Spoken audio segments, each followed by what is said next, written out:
అన్హో ఉమ్, అన్హ ఏతేభ్యః. ఉమ్, ఆ ఆదేశములో వచ్చినటువంటి అన్హ అనేటటువంటి అదంత రూపం వస్తోంది, అదంత ప్రాతిపదిక అవుతోంది. అవుతుంది. ఓకే. ఈ రెండు డీవియేషన్స్ ని కాశికకారులేమో ఇక్కడ అన్హ అనేటటువంటి ఆదేశములో ఉన్నటువంటి రూపాన్ని తీసుకున్నారు, ఉహు, అంటే ఓకే. అదంతం, ఉమ్, నకారాంతం కాదు, అదంతం. అదంతం అయిపోయింది. ఆ ఉమ్, కౌముదికారులు ఏం చేశారంటే ఇంత క్లిష్టం అవసరం లేదు, అది ఉమ్, అహన్ అహన్ లాగానే తీసుకోండి. అంటే ఉహు, అన్హహ అన్నది షష్ట్యంతమైనటువంటి అహన్ యొక్క షష్ట్యంతం లాగానే తీసుకోండి. ఉమ్, ఒకవేళ ఆదేశం చేసినా సరే ఉమ్. ఏకదేశ వికృతం అనన్యవత్ ఉంది కదా, అనన్యవత ఉంది కదా. ఓకే. దాని చేత మీరు నత్వం చేసుకోండి యథాప్రాప్తం. ఉమ్, ఓకే. అక్కడ డీవియేషన్ అన్నమాట ఇద్దరు. కాశిక్కారులేమో వాళ్ళు ఇచ్చే డెఫినిషన్ ఎలా ఉంటుంది అంటే, అందుకనే మనకు అక్కడ క్లియర్ గా కాకుండా నర్మగర్భంగా ఇస్తారు చూడండి. నిమిత్తాత్ ఉమ్, ఉత్తరస్య అన్హః నకారస్య నకారో దేశో భవతి ఉమ్, అనిచ్చి ఉమ్, లాస్ట్ సెంటెన్స్ చూడండి. ఉమ్, అన్హ అన్హ. ఇది అకారాంతాత్ అగ్రహణాత్ దీర్ఘాన్ హి శరత్ ఇత్యత్ర న భవతి. దీర్ఘ నీ, ఆహా. అంటే ఏంటి? అంటే అన్హ అనేటటువంటిది వాళ్ళు ఈ అన్హహ ఉమ్, అనేటటువంటి రూపం ప్రథమాంతంలో తీసుకున్నారు. ఉమ్, అది ప్రథమా విభక్తి అంతం అవ్వాలి అంటే అది అన్హ అనేటటువంటి అదంతంగం అయి ఉండాలి. అన్హ. ఉహు, అదంతంగం అయినప్పుడు, అదంతంగం అయినప్పుడే ఇక్కడ అణత్వం వస్తుంది అనమాట. ఈ సూత్రంలో అదంతా ఈ అన్నమాట. అన్హో అదంతాత్ అనే సూత్రం చేత అదంత పూర్వపదములో నిమిత్తం ఉన్నప్పుడు అనహ ఉమ్, అనేటటువంటి ఉత్తరములో ఉన్నటువంటి అనహ యొక్క నకార స్థానంలో ళత్వం. ఉమ్, మరి ఇప్పుడు దీర్ఘాన్హి లో అక్కడ ఏం ఉమ్, జరుగుతోంది, అది బహువ్రీహి. ఉమ్, బహువ్రీహి జరిగినప్పుడు ఏమవుతుంది అక్కడ, దీర్ఘాని అహాని ఉమ్.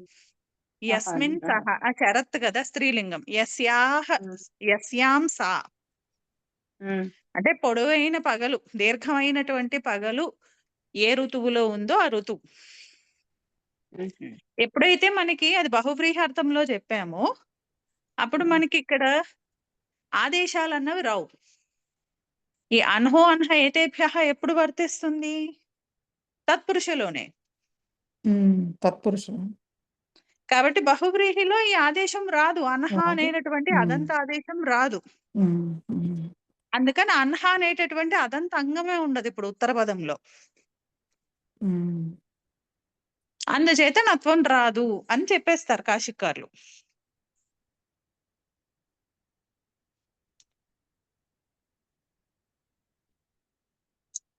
ఉహు. ఇక్కడ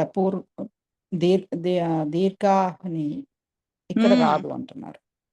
ఇక్కడ రాదు. ఉమ్. ఎందుకని, ఇక్కడ చెప్పి చెప్పకుండా చెప్పినట్టు చెప్పారు చూడండి. ఆహా, అన్హ ఉమ్, ఇతి అకారాంతాత్, అంటే అక్కడ ఉత్తర పదంలో ఏం తీసుకున్నారు వాళ్ళు, అహన్ను తీసుకోలా, అన్హ అనే అకారాంతాన్ని తీసుకున్నారు. డైరెక్ట్ అకారాంతం తీసేసుకున్నాం. అంటే ఆదేశంలో ఆదేశం సిద్ధించినటువంటి రూపాన్ని మాత్రమే ఇక్కడ నత్వానికి ఉపయోగిస్తున్నారు వాళ్ళు. ఉమ్, అన్హో అన్హ ఏతేభ్యతో అన్హ అనే అదంతంగం ఆదేశం అవుతుంది కదా. ఉమ్, ఉమ్, ఆ ఆదేశం అయిన తరువాత ఆ అకారాంత అదంతంగం ఏదైతే అకారం. వచ్చిందో ఉమ్, అది ఉన్నప్పుడు మాత్రమే మాత్రమే. నత్వము. ఉమ్, ఓకే. కానీ కౌముదిగారులు ఏం చెప్తారంటే, ఇంత నెక్స్ట్ దాంట్లో మనకు క్లియర్ గా తెలిసిపోతుంది. ఇక్కడ అన్ని ఉమ్, స్టేట్మెంట్స్ ఇవ్వరు కానీ నెక్స్ట్ సూత్రంలో క్లియర్ గా చెప్పేస్తారు. ఇక్కడ ఉమ్, ఏం చెప్తారు, ఇక్కడ కూడా కౌముదికారులు కూడా కాశికారులు లాగానే మాట్లాడతారు.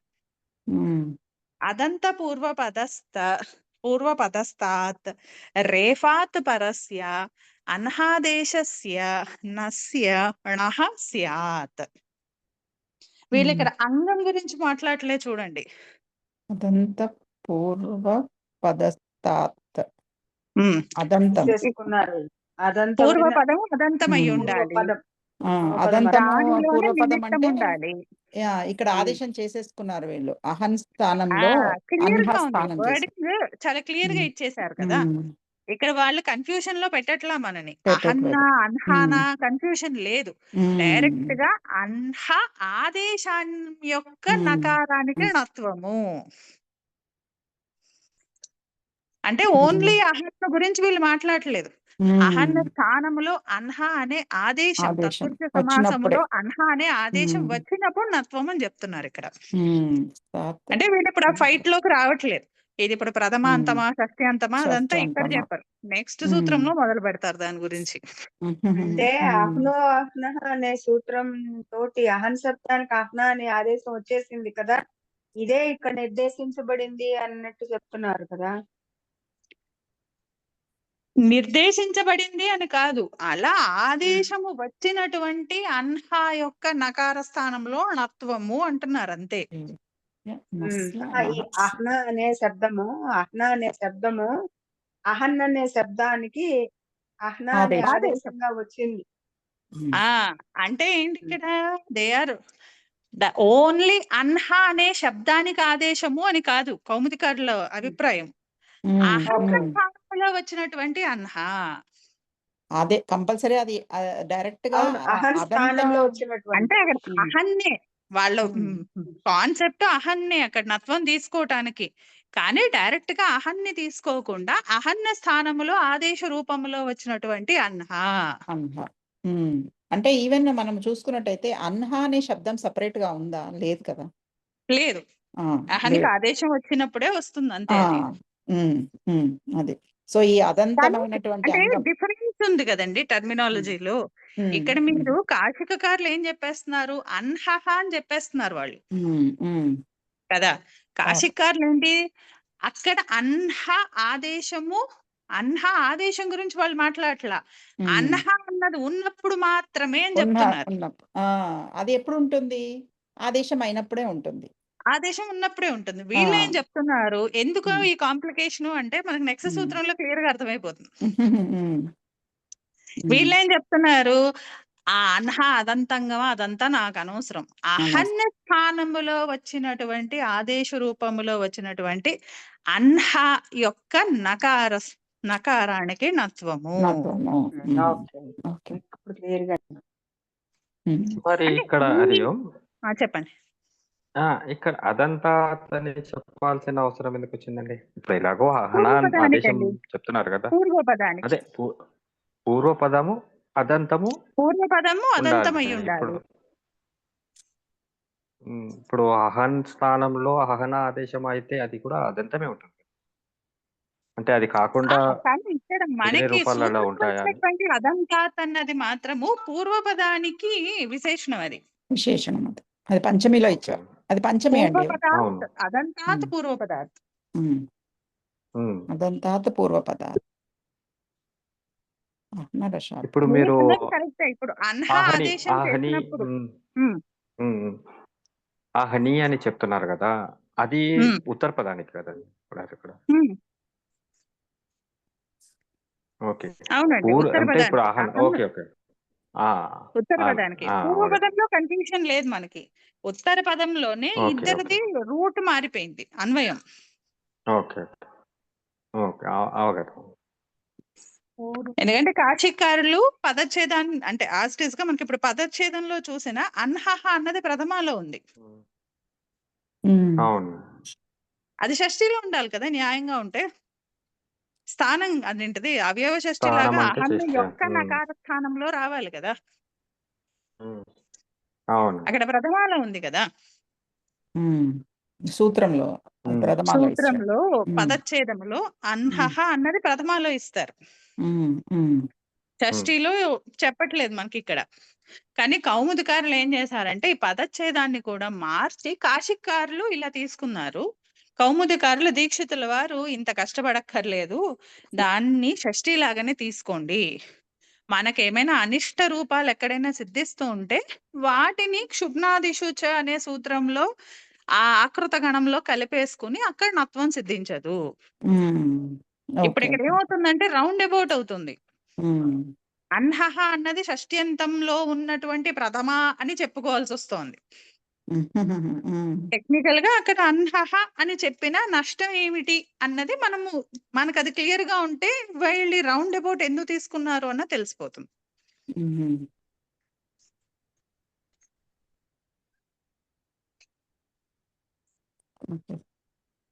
సో అంటే ఇప్పుడు మనకి సూత్రార్థము సింపుల్ గా చూస్తే అదంత పూర్వపదం నిమిత్తం రేఫ శకారాలు నిమిత్తములుగా ఉన్నటువంటి అదంత పూర్వపదానికంటే ఉత్తరంలో ఉన్న అన్హహ నస్య ణః నత్వం స్యాత్.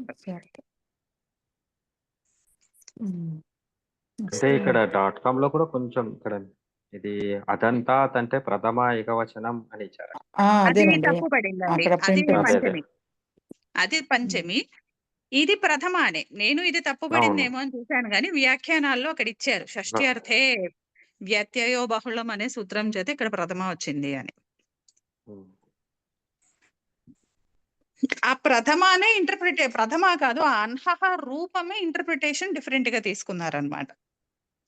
కాశికకారులేమో అన్హ అనేటటువంటి అదంత శబ్దము దాని యొక్క ప్రథమ విభక్తి అని తీసుకున్నారు. కౌముదిగారులేమో అహన్ అనే ప్రాతిపదిక, అహన్న ప్రాతిపదికకి షష్ఠి వచ్చి అన్హహ, ఆ షష్ఠి అంతము ఇక్కడ ఉంది, ఇక్కడ ప్రథమాంతము లేదు, ఇక్కడ డైరెక్ట్ గా షష్ఠి అంతం ఉంది అని కౌముదికారులు తీసుకున్నారు. సో ఇప్పుడు మనకి నెక్స్ట్ డౌట్ వస్తుంది, ఎందుకు ఇంత కష్టపడము రెండు, ఇప్పుడు ప్రథమాలో చెప్పారు అని షష్ఠిలో చెప్పారు అని, అసలు ఇలా చేయడం వల్ల ప్రాబ్లం ఏమైనా ఉందా? అంటే ఇప్పుడు 2 డిఫరెంట్ అప్రోచెస్ తీసుకున్నారు కదా, ఆ అప్రోచెస్ తీసుకోవటానికి అసలు అక్కడ బేస్ ఏంటి, అక్కడ ప్రాబ్లం ఏంటి? ఇదే చూడండి, దీర్ఘాని అహాని యస్యాం సా,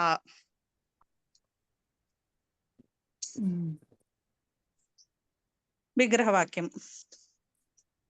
దేని చెప్తున్నారండి మీరు? దీర్ఘాహ్నీనా? అసలు ఆ ప్రాబ్లం ఏరియా ఎందుకు వస్తుంది అన్న చూద్దామని. దీర్ఘాని అహాని యస్యాం సా,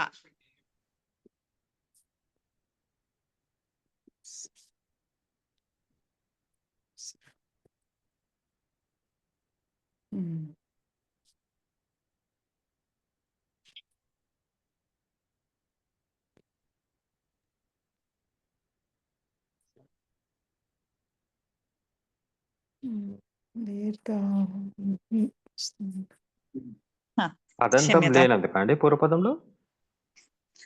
పూర్వపదంలో అదంతమే కదా, దీర్ఘ అనే కదా. మామూలుగా లౌకిక విగ్రహవాక్యము తీసుకున్నాము, అలౌకిక ప్రక్రియ ఓకే మొదలు పెడితే మనకు క్లియర్ అయిపోతుందండి. ఉమ్, దీర్ఘాని అహాని యస్యాం సా, ఉమ్, శరదృతు తీసుకోండి, లేదా వర్ష ఋతువు ప్రావృతు తీసుకోండి, స్త్రీలింగంలోనే మనకి ప్రాబ్లం అంతా. ఉమ్, సో ఇప్పుడు అక్కడ అలౌకిక విగ్రహవాక్యం ఏమవుతుంది, దీర్ఘ జస్ అహన్ జస్, ఉమ్, అనేకం అన్య పదార్థే అనే సూత్రంతో ఇక్కడ సమాసము, శేషే బహువ్రీహి అనే సూత్రం చేత బహువ్రీహి సంజ్ఞ. అలాగే సమాసత్వాత్ ప్రాతిపదిక సంజ్ఞ, సుప్పులకు లుక్కు అయిపోయిన తర్వాత దీర్ఘ అహన్, ఉమ్. అక్కడ అకస్సవర్ణే దీర్ఘతో మనకి దీర్ఘ ఇక్కడ దీర్ఘమా అండి? ఇది దీర్ఘ దీర్ఘానా అండి? దీర్ఘ అది అదంతం అండి, నపుంసకలింగం కదా. ఓకే. దీర్ఘాహన్ అయింది, అకస్సవర్ణే దీర్ఘతో దీర్ఘం ఏకాదేశమై దీర్ఘాహన్. ప్రాతిపదిక అయితే బానే ఉంది మనకి. ఇక్కడ ఇది బహువ్రీహి కాబట్టి మనకి సమాసాంత ప్రత్యయాలు రావు, ఆదేశాలు రావు.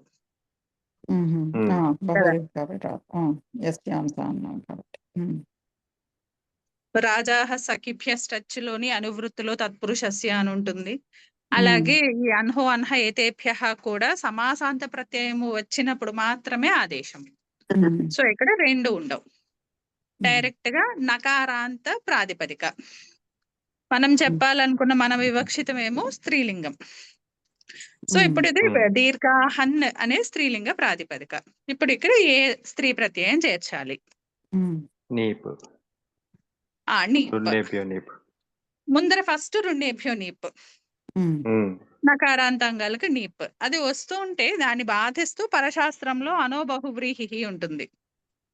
ఉహు, అంటే అనంతమైన బహువ్రీహి సంజ్ఞ ఉన్నటువంటి అనంతమైన ప్రాతిపదిక కంటే పరంలో నీప్ అనే స్త్రీ ప్రత్యయ వివక్షలో నీప్ నిషేధించబడింది.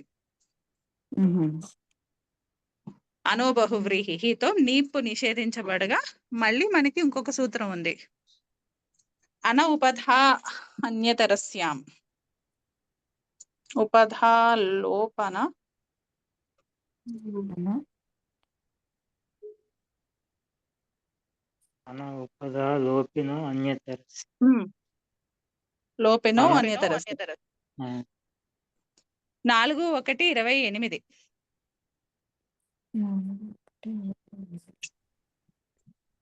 అన ఉపధా లోపినో అన్యతరస్య. అనః ఉపదా లోపినః అన్యతరస్యాం. నిష్. నీపే అండి ఇది కూడా. నీపే నీపే వికల్పే. కానీ వికల్పంలో వస్తుంది. అన్యతరస్యం. సో ఇక్కడ ఏమవుతుంది మనకి అనహ అనంతమైన అంగము, ఉపధా లోపినః అంటే మనము అల్లోపోనహతో ఉపధాకారానికి లోపం చెప్తున్నాం కదా, అలా లోపం ప్రాప్తించేటటువంటి అన్నంత అంగానికి బహువ్రీహిలో ఉన్నప్పుడు వికల్పంలో నీపు నీప్. వికల్పంగా. ఉమ్, సో ఇప్పుడు నీప్ వచ్చింది అంటే ఇప్పుడు దీర్ఘాహణ్ నీపు ఉంది. ఉమ్, ఈ స్థితిలో మనకి నత్వం చేయాలి అనుకోండి. ఉమ్. అక్కడ అంటే ఏం ఇక్కడ జరుగుతుంది? ఉపదా లోపం అయినప్పుడే నీపు వస్తుంది కదండి, అంటే ఆ కార్యం మొదలు లోపమయ్యే చేసుకోవాలి. అవకాశం ఉన్నప్పుడే నీపు వస్తుంది. Okay okay. లేకపోతే అయిపోతే మనకు అనంతం అవ్వదు కదా, అది అవునండి. నకారాంతం అయిపోతుంది కదా. అంటే మనకి ఇప్పుడు ఆ అల్లోపోనహకి నిషేధ సూత్రాలు ఉన్నాయి కదా, నా సంయోగ అవును. త్వమంతాత్ అని. అలా స్కోప్ లేకుండా అల్లోపోనహ ఎక్కడైతే ప్రవర్తించగలదో అటువంటి అన్నంతంగానికి బహువ్రీహి సమస్త పద ప్రాతిపదికైన అన్నంతంగానికి స్త్రీత్వ వివక్షలో వికల్పంగా నీప్. నీపు. ఇక్కడ మనకేమి ఇంకా వేరే కాన్ఫ్లిక్ట్స్ ఏం లేవు కదా, అల్లోపోనహాన్ని బాధిస్తూ అయితే మనకేం లేవు కాబట్టి ఇక్కడ నీప్ వస్తుంది. సో ఇప్పుడు దీర్ఘాహన్ను నీప్ అన్న స్థితి. ఉమ్, అలాగే ఇక్కడ మనకి నీప్ వచ్చేసరికి మనకి దీర్ఘాహన్ను ఈ అనుబంధ లోపాలు అయిన తర్వాత యచీభంతో పూర్వానికి భసంగా ఎస్ ఏతి చ తో దీర్ఘాన్హ్ ఈ అని ఉంది, దీర్ఘాన్హి అయింది. ఇక్కడ మనకి ఇప్పుడు ఇది చూస్తే పూర్వ పదం ఏంటి? దీర్ఘ అదంతాంగం. ఉత్తర పదములో అన్ని కూడా అహన్నుకు మార్పులే కదా జరిగేది. అహన్నుకి యొక్క నకార అంటే అహన్ అనే ప్రాతిపదికకే అక్కడ మార్పులు జరుగుతున్నాయి. కాబట్టి ఇక్కడ మనము కౌముదికారుల మతం తీసుకున్నాం అనుకోండి, కౌముదికారులు ఏం చెప్తున్నారు? అహన్న స్థానంలో అదేంటిది ఈ నకారము నకారం నత్వం నత్వం అవుతుంది. ప్రాప్తిస్తుంది. సో అలాంటప్పుడు ఇక్కడ కూడా నత్వం వచ్చే అవకాశం ఉంటుంది కదా. ఉమ్, దీర్ఘాన్హ ఈ అని చూసినా ఏ మార్పులు జరిగినా అహన్న యొక్క అంగంలోనే మార్పులు జరుగుతున్నాయి కాబట్టి అవును. ఏకదేశ వికృత అనన్యవర్తి చేత ఇదంతా కూడా అహన్ను లాగానే గ్రహించవచ్చు కదా, దాని యొక్క అవయవమే ఇది.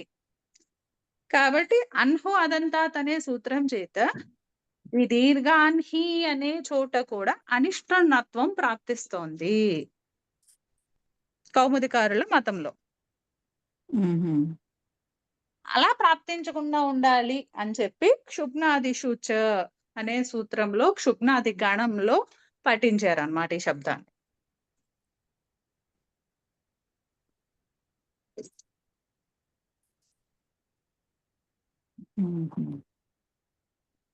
సో మనకు కావాల్సిన రూపమేమో దీర్ఘ నత్వం రాకూడదు, నత్వం రాకూడదు, దీర్ఘాహనీయే ఉండాలి అంతే. దాన్ని రిజాల్వ్ చేయటానికి క్షుబ్నాదిషు చ అనే సూత్రంలో క్షుబ్నాది గణంలో పఠించారు ఈ దీర్ఘాన్హి అనేది. ఇది కేవలం ఉమ్. కౌముదిలోనే కనిపిస్తుంది, మీకు కాశికలో కనపడదు. ఓకే ఓకే దాని ప్రయోజనం ఏమిటండి ఇప్పుడు మరి నాకు? ఉమ్? కానీ ఇక్కడ కాశీ ఇప్పుడు ఈ గణంలో పఠించడాన్ని దాని ప్రయోజనం ఈ గణంలో ఏమిటి? పఠించడం చేత దానికి నిషేధ సూత్రం ఉంది. ఈ గణంలో పఠించిన శబ్దాలకు ణత్వ నిషేధము అని. ఓకే. ఓ, ఓ. శబ్దేషు అందుకని నకారస్య అనుభవ అదంతాత్ అనే సూత్రం చేత అహన్న అవయవమైనటువంటి నకార స్థానంలో ణత్వం ప్రాప్తిస్తూ ఉండగా, క్షుభ్నాది గణంలో అది ఆకృత గణం. ఆ ఆకృత గణంలో దీర్ఘాని అనే శబ్దం పఠించినందువలన కౌముదికారుల మతంలో అక్కడ ణత్వం ప్రాప్తించట్లేదు. అవును. ఇది బేసిక్. కాశిక్కారులు జస్ట్ ట్విస్ట్ చేసి మనకి ఇంక ఈ గణంలో అవసరం లేకుండా చెప్తారు వాళ్ళు. కాశిక్కారులు ఏం చెప్పారు మనకి? అన్హో అదంతాత్ అనే సూత్రంలో వాళ్ళ డెఫినేషన్ ఏం మార్చారు? అన్హ అనేటటువంటి ఉత్తరం పదము ఉన్నప్పుడు మాత్రమే ణత్వము. అహన్ కాదు, అహన్ యొక్క అవయవము అని చెప్పట్లేదు, అహన్కి చెప్పట్లేదు. వాళ్ళు డైరెక్ట్ గా రూపమే అన్హ ఉండాలి, అప్పుడు మాత్రమే ణత్వం. అవును. ఇక్కడ మనకి దీర్ఘాహన్ అని ఉంది కదా, దీర్ఘాహన్ ఈ దీర్ఘాన్హి ఉంది. అవును. ఇక్కడ ఎక్కడా మనకు అదంతాంగం అయితే లేదు. అంటే దీర్ఘారాన్ని అహన రూపం లేదు ఇక్కడ మనకు. ఆ అన్హ అనేటటువంటి రూపం లేదు, ఉమ్, లేదు. అదంతాంగంలో ఉన్నటువంటి అన్హ అనే రూపం లేదు. కాబట్టి అవును. అసలు కాశిక్కారుల మతంలో ఇక్కడ అన్హో అదంతాత్ అనే సూత్రం చేత ణత్వ ప్రసక్తే లేదు. అవును. అంటే జస్ట్ ఒక్క అన్హహ అన్న దాని ఇంటర్ప్రిటేషన్ వలన ఇద్దరు 2 డిఫరెంట్ వేస్ లో వెళ్ళారు అంతే. అచీవ్ చేసింది మాత్రం ఒకటే. ఆ దీర్ఘాన్హి అనే శబ్దానికి ఆణత్వము ప్రతిషేధం తీసుకొచ్చారు. కాకపోతే కాశిక్కారులు కొంచెం డిఫరెంట్ గా తీసుకెళ్లారు. కౌముదికారులు స్ట్రైట్ ఫార్వర్డ్ గా తీసుకెళ్లి అహన్న యొక్క అవయవమైనటువంటి నకారానికి ణత్వం ప్రాప్తిస్తుంది, కానీ ఎక్కడ ప్రాప్తించద్దో దానిని క్షుబ్నాది గణము అనే ఆకృత గణం ఉంది, ఆ గణంలో ఆ శబ్దాన్ని పఠించుకుని అక్కడ ణత్వాన్ని నివారించండి. చెప్తాను. అంటే ఇప్పుడు ఇక్కడ కాశికాకారులేమో ఈ అహన్ శబ్దాన్ని అదంతంగా తీసుకోమంటున్నారు. అన్హ అనేటటువంటి వాళ్ళు ఆ, దాని రూపమే మార్చేశారు. అక్కడ ఆ. అహంతో సంబంధం లేదు కాశిక్కారులకి, సంబంధం అన్హ లేదు. కావాలంతే వాళ్ళకి. డైరెక్ట్ గా అదంతమే తీసేసుకోమంటున్నారు. కానీ కౌముదికారులు ఏమంటున్నారు? ఈ అహన్ యొక్క అవయవం. నకారాంతమైనటువంటి అహన్ శబ్దాన్ని తీసుకోండి అంటున్నారు. ఉమ్. అంటే ఇప్పుడు కాశికాకారులు అదంతమైన అహన్ శబ్దాన్ని తీసుకోమని చెప్పినా కూడా అది ఆదేశంగా వచ్చినటువంటి అదంతమైన అహన్ శబ్దమే అని ఇండికేట్ చేస్తున్నారు. ఇండికేట్ చేస్తున్నారు కానీ రెస్ట్రిక్ట్ చేయట్లా. అహన్కి అహన్ స్థానంలోనే రావాలి అహన్ అన్నాం. పిక్చర్ లో లేదండి వాళ్ళకి. ఓకే, సో కేవలం అదంతమే, డైరెక్ట్ అదంతమే కావాల్సింది టార్గెట్ అన్హా కావాలి. అన్హా ఉందా అంతే. నత్వం చెయ్యి, అన్హా లేదా నత్వం లేదు, అంతే. ఓకే. అండ్ పూర్వపదంలో అకారాంతం ఉండాలి. పూర్వపదం ఇద్దరికి కామన్, అదంతం అవ్వాలి పూర్వపదం, అది రెండిటికి కామన్. అదంతం. ఇప్పుడు కాన్ఫ్లిక్ట్ అంతా ఉత్తర పదాన్ని, how are we interpreting that అన్హహ అనేటటువంటి ఒక్క శబ్దాన్ని ఎలా ఇంటర్ప్రిట్ చేస్తున్నారు? కాశిక్కారులేమో అక్కడ అన్హ అనేటటువంటి రూపం కనిపించాలి వాళ్ళకి ఉత్తర పదంలో. అన్హ అనే అదంత రూపం కనిపిస్తేనే నత్వము, లేకపోతే లేదు. మళ్ళీ ఇంకొక కన్ఫ్యూజన్ ఏంటంటే ఇప్పుడు ఈ సూత్రంలో, ఇప్పుడు మీరు అహ్నో అదంతాత్ సూత్రంలో ఇచ్చినటువంటి అదంతాత్ అనేది పూర్వపదానికే సంబంధం. పూర్వపదానికి విశేషణం అది, అదంతాత్ పూర్వపదాత్. ఈ అహ్నకి ఏం సంబంధం లేదు, సూత్రంలో ఉన్నటువంటి అహ్నహ అనే దానికి ఏం సంబంధం లేదు, అదొక కన్ఫ్యూజన్. లేదు. సో ఇది కేవలం ఈ అదంతాత్ అనే సూత్రంలో ఉన్నటువంటి శబ్దము పూర్వపదానికి సంబంధించింది. పూర్వపదం ఎలా ఉండాలి? అత్ అంతముగా ఉండాలి, అంతే. ఓకే.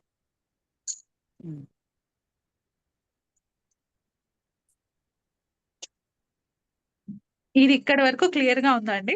అంటే అన్హో అదంతాత్ లో అన్హహ అనే శబ్దము కౌముదికారులు ఎలా తీసుకున్నారు, కాశిక్కారులు ఎలా తీసుకున్నారు? దాని వలన ఈ దీర్ఘాన్హి అనేటటువంటి ప్రాతిపదికలో మనకి ణత్వం ఎలా డిఫరెంట్ వేస్ లో ప్రతిషేధించారు. నత్వం అయితే రాకూడదు.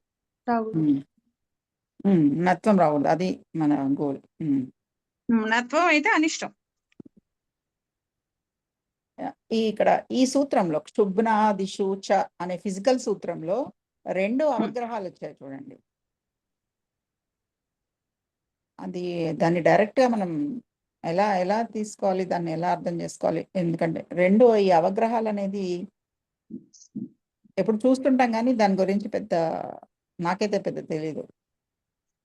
ఐడియా లేదండి. కాకపోతే మ్మ్. నేను అనుకున్నది ఏంటంటే ఏ దాని సూత్రంలో బ్రేకప్ లో అక్కడ ఆదిషు అని చెప్పారు కదా, ఆ దీర్ఘాన్ని చూపించడానికి పెట్టారేమో పెట్టారు. అనుకున్నా నేను. అంటే ప్రశ్లేష, కాకపోతే అక్కడ డబుల్ ప్రశ్లేష ఎందుకు అన్నదైతే ఐడియా లేదు. దీర్ఘ ఆకారము, దీర్ఘ దీర్ఘాకారం ఆకారం, అది వరకు ఒక గురువు గారు కూడా అలాగే చెప్పారు. దీర్ఘ ఆకారం. అంతే, దీర్ఘాకారం ఆదిషు అని కనిపిస్తోంది కాబట్టి ఆ దీర్ఘ ఆకారాన్ని సింబలైజ్ చేస్తూ చెప్పుండొచ్చు, లేకపోతే ఇంకేమైనా దానికి విశేషం ఉందేమో తెలీదు. సో ఒకసారి క్షుబ్నాదిషు చ అనే సూత్రంలో కౌముది కౌముదిలో చూద్దాము. నంబర్ ఎంత? 8, 4, 8, 4, 39 9. నత్వ ప్రకరణంలో లాస్ట్.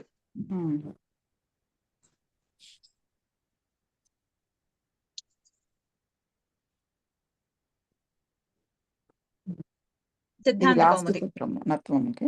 ఓకే.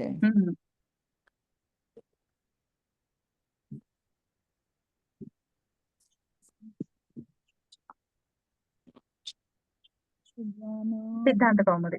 ఎందుకంటే ఒకేటే ఒక సెంటెన్స్ ఉంటుంది, కానీ ఆ సెంటెన్స్ చాలా బాగా ఎక్స్ప్లెయిన్ చేస్తారు మనోరమలో.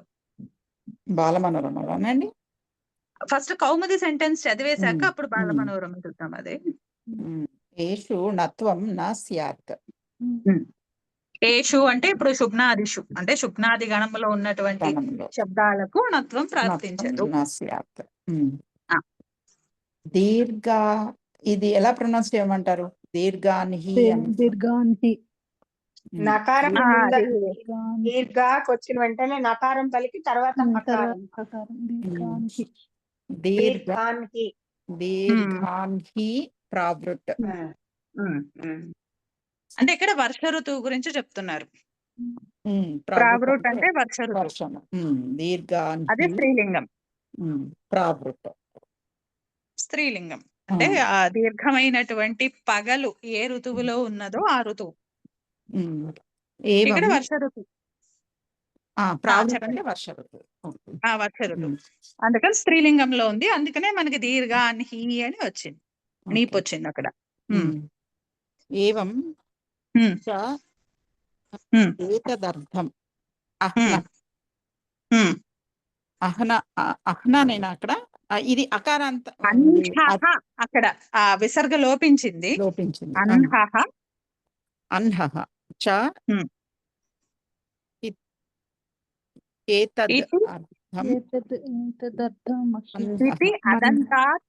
అదంత అనుకరణ క్లేశో న కర్తవ్యః. అనుకరణ క్లేశః న అదంత అనుకరణ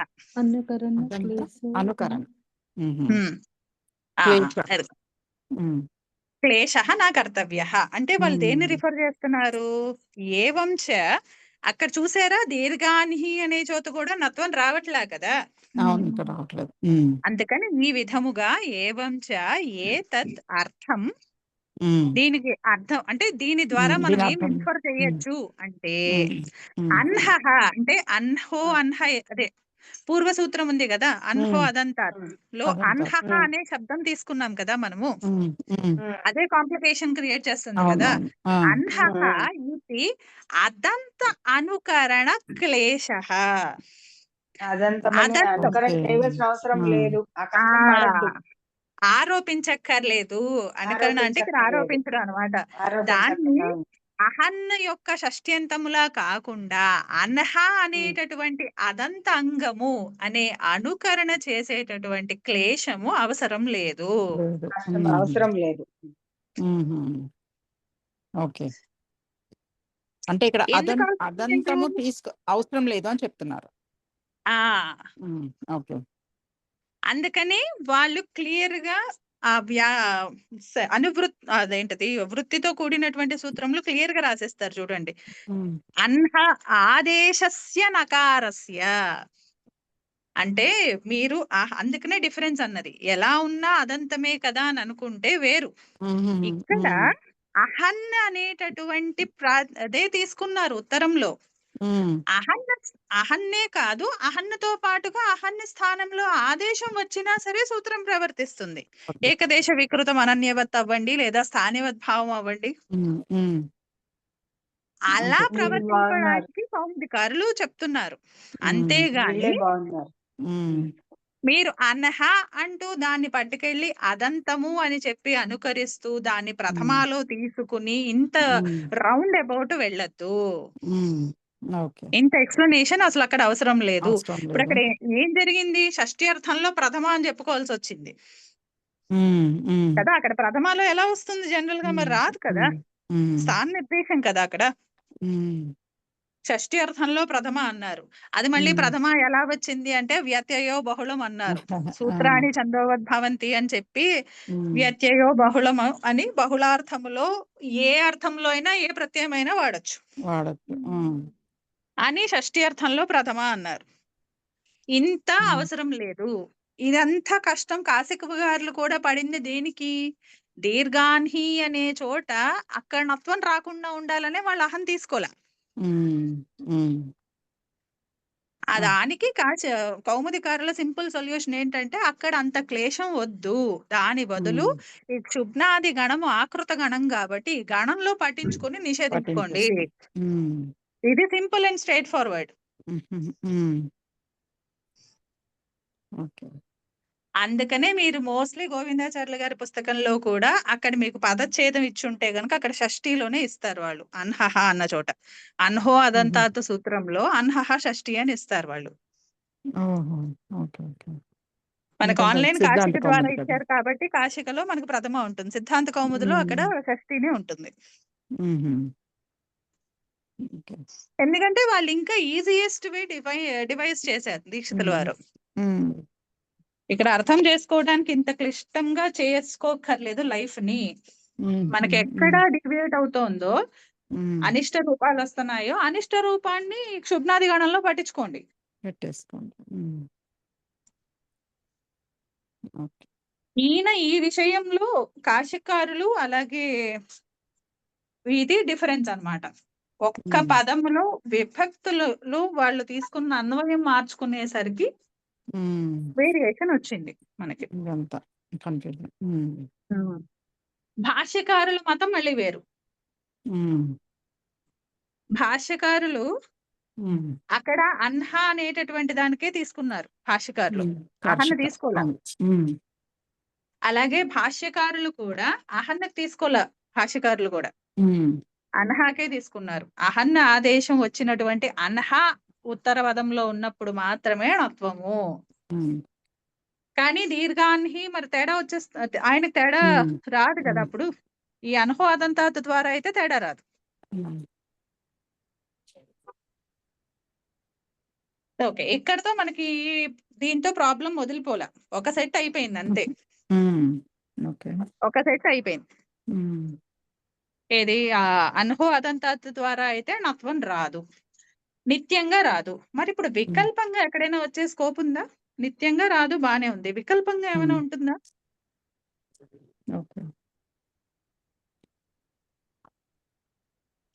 వికల్పంలో ఆలోచించాలనుకోండి, దీర్ఘాహన్ను నీప్ అక్కడ ఆలోచిద్దాం. మరి ఇక్కడ సూత్రంలో వికల్పంగా అని చెప్పుకున్నాం కదా మనం. నీప్ అన ఉపధ లోపశ్చ అన్న సూత్రంలో వికల్పంగా నీప్ వస్తుంది అని అన్నారు కదా. నేను వికల్పం అన్నది ణత్వం వికల్పంగా వచ్చే అవకాశం ఉందా? నిత్య సూత్రాల్లో చూసాం మనం ఇప్పటి వరకు అన్హో అదంతాత్. ఓకే, అది ఇది నిత్యం. నీపు వికల్పంగా. సో మీరు నత్వానికి వికల్పం. ఓకే, మన కాన్సెప్ట్ నత్వానికి నత్వం. వికల్పంలో ఏమైనా ఉన్నాయా? ఎందుకంటే ఇది ఎటువంటి ప్రాతిపదిక? నకారాంత ప్రాతిపదిక అయిపోయింది. దీర్ఘాహన్ను నీప్. మరి అప్పుడు నకారాంత ప్రాతిపదిక అయినప్పుడు అది కూడా అంత్యంలో ఉంది కదా, ప్రాతిపదిక అంత్యంలో ఉంది. అలాగే ఇక్కడ పూర్వ పదము ఉత్తర పదము అనే సమస్త పద ప్రాతిపదికే. అలాంటప్పుడు ప్రాతిపదికాంత నుం విభక్తిషు చ ఉమ్, అనే సూత్రం ద్వారా ఉమ్, అంత్యములో ఉన్నటువంటి నకారానికి నత్వం వికల్పంగా ప్రాప్తిస్తోంది. ఉమ్, ఓకే. ప్రాతిపదికాంతనం విభక్తిషు చ. 8, 4, 11 11.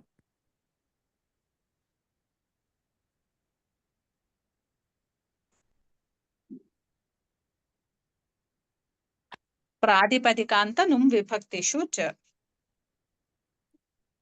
ఇది వికల్పంగా నత్వం చెప్తుందా ఇది? ఉమ్, ప్రాతిపదికాంతంలో ఉన్నటువంటిది మళ్ళీ నుమాగమము అలాగే నుమాగమము. విభక్తులలో ఉన్నటువంటి నుమాగములో నకారము విభక్తి ప్రత్యయాల ఆదేశంలో వచ్చినటువంటి నకారము ఉమ్, వాటికి వికల్పంగా ణత్వం. నత్వం. ఓకే.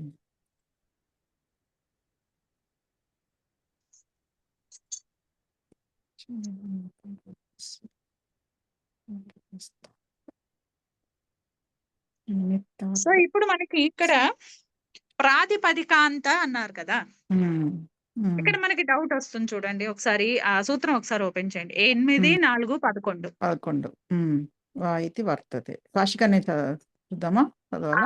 అనువృత్తి చూడండి ఒక్కసారి. పదచ్ఛేదము అనువృత్తి. పదచ్ఛేద ప్రాతిపదికాంత నుమ్మ విభక్తిషు. ఇవన్నీ సప్తమి బహువచనంలో ఇచ్చారు. చ అనేది అవ్యయం. అనువృత్తిలో రసాభ్యాం పూర్వపదాత్ సంజ్ఞాయాం వా అని ఇచ్చారు కదా. ఇప్పుడు అంటే మనకు తెలుస్తోంది పూర్వపదములో నిమిత్తాలు ఉన్నాయి. పూర్వపదాత్ అన్నారు కదా. సో ఈ రసాభ్యాం అన్న నిమిత్తాలు పూర్వపదములో ఉండగా ప్రాతిపదికాంతములో ఉన్నటువంటి నకారము నుమాగమ విషయములో వచ్చినటువంటి నుమాగమము లో ఉన్నటువంటి నకారము విభక్తి ప్రత్యయాల స్థానంలో ఆదేశ రూపంలో వచ్చినటువంటి నకారానికి ణత్వము. ఒక నిమిషం. మీరు ఇందాక మీరు విభక్తి విషయంలో ఏం చెప్పారు? ఆదేశంగా వచ్చినటువంటి నకార స్థానంలోని ణత్వము. అంటే ఇప్పుడు విభక్తికి ఇప్పుడు టా ఉంది, అప్పుడు ఇనా ఆదేశం వస్తుంది కదా. ఆదేశం మన డైరెక్ట్ గా విభక్తుల్లో నకారము అంటూ మనకేమి నుమాగమము ఎక్కడ వస్తే లేవు. ఓకే, డిఫరెంట్ గా సెపరేట్ అయిపోయింది కదా నుమాగమము. కాబట్టి ఇంక నుమాగమం కాకుండా ఇంకా విభక్తి ప్రత్యయాలలో నకారం రావాలంటే ఆదేశ రూపంలోనే రావాలి. అంతే. ఇంక వేరే స్కోప్ లేదు. ఆదేశ రూపము లేదా నుమాగమము లేదా ప్రాతిపదిక అంత్యములో.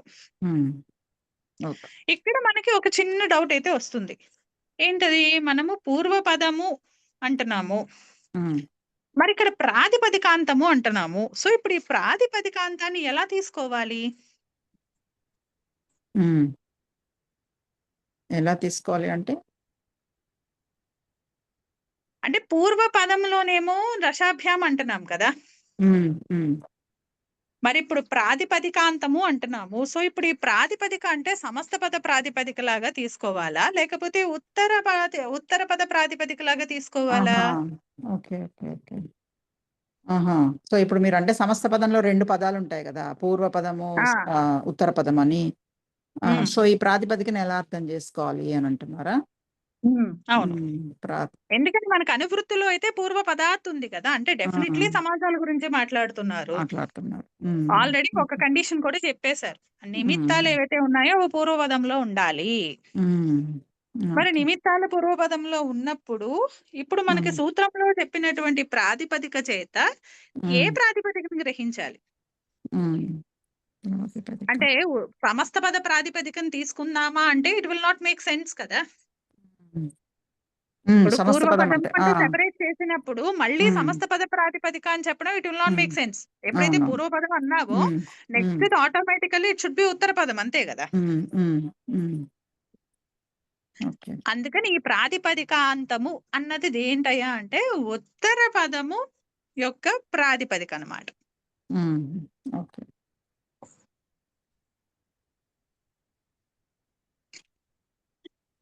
సో ఇక్కడ మనకి ఏమైనా అప్లై అవుతుందా చూద్దాం.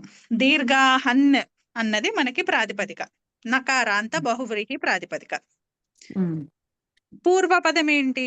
దీర్ఘ. సో రేఫ నిమిత్తాలు ఉన్నాయా? రేఫ అనే నిమిత్తం పూర్వపదంలో ఉంది. ఇప్పుడు ఉత్తర పద ఉంది. ప్రాతిపదిక ఏమైంది? అహన్న అయింది. ఆ నకారం ఎక్కడొచ్చింది? ప్రాతిపదిక అంత్యంలోనే ఉంది. అంటే ఇప్పుడు ఈ సూత్రం మనకు పర్ఫెక్ట్ గా సెట్ అవుతుంది కదా. ప్రాతిపదికాంతనం విభక్తిషు చ అనే సూత్రం చేత దీర్ఘాహండ్ నీప్ అనే స్థితిలో పూర్వపదము అయినటువంటి దీర్ఘ అనే పూర్వపదములో రేఫ యొక్క నిమిత్తం ఉండగా అహన్ అనే ఉత్తర పదములో ఉన్నటువంటి ప్రాతిపదిక అంత్యములో ఉన్న నకారానికి నత్వం వికల్పంగా ప్రాప్తిస్తోంది. వికల్పంగా. కానీ మనకేమో ఒకటే కావాలి, మనకు ఆ ప్రాప్తించిన రూపం వద్దు.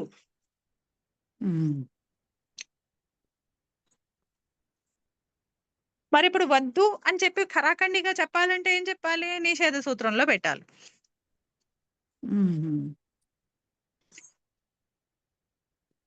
కదా. ఇప్పుడు మామూలుగా కంపల్సరీ రావాలి మనకి. ఇప్పుడు నత్వం రాకూడదు. దీర్ఘాన్హి అనే చోట నత్వం రాకూడదు. Okay okay. అక్కడ వికల్పంగా కాదు, అసలు ఇంకా వేరే రూపం ఏం వద్దు. నాకు కావాల్సిందల్లా దీర్ఘాన్హి అంతే. నాకు అక్కడ నత్వాన్ని నివారించేయాలి నేను, నిత్యంగా అయినా వికల్పంగా అయినా సరే. ఓకే. మరి ఇక్కడ వికల్పంగా అయితే ప్రాప్తిస్తోంది కదా ప్రాతిపదికాంతనం విభక్తిషు అనే సూత్రం చేత. అది ప్రాప్తిస్తోంది కాబట్టే ఏదో ఒక నిషేధ గణంలో, నిషేధ సూత్రమో ప్రతిషేధమో ఏదో ఒక దాంట్లోకి యాడ్ చేయాలి తప్పనిసరిగా. అందుకని క్షుబ్నాది తీసుకున్నారా? కౌముదికారులేమో క్షుబ్నాది గణంలోకి యాడ్ చేశారు. కాశికకారులేమో మనకి ఈ సూత్రంలోనే ఉంటుంది. యువాదీనాం ప్రతిషేధో వక్తవ్యః 8, 4, 11 దానిలో కాశికలో లాస్ట్ లైన్ ఇచ్చారు. యువాదీనాం ప్రతిషేధో వక్తవ్యః. ఆ వార్తికంలో యువాది గణం తీసుకుని అది ఆకృత గణం లాగా తీసుకుని దాంట్లోకి దీర్ఘాన్హి కలిపేశారు. ఇది ఇంకో గణమా యువాది అనేది?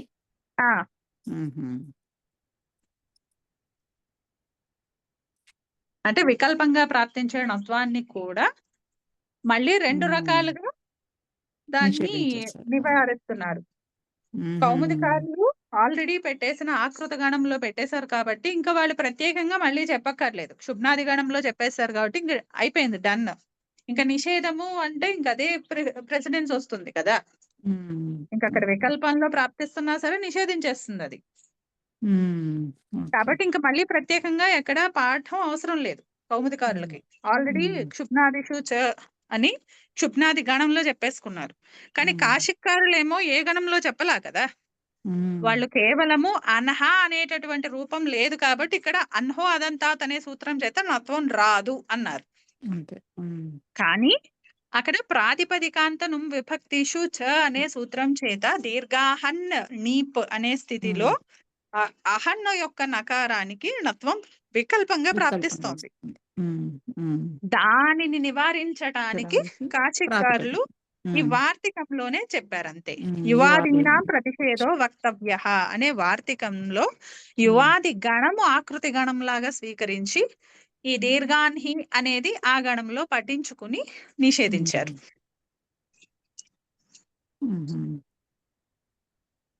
యువాది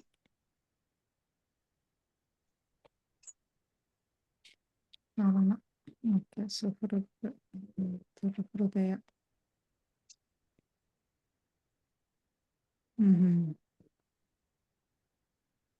ఓహో, ఇక్కడ ఇచ్చారు. దీంట్లో అహన్ ఇచ్చారు. అహన్ ఇచ్చేసేసి ఆ యువాదిహి 2 గణాలు ఉన్నాయండి. 2 గణాలు ఉన్నాయి. ఒకటేమో ఇట్ ఈస్ రిలేటెడ్ టు తద్దిత సూత్రాలు 5, 1, 160.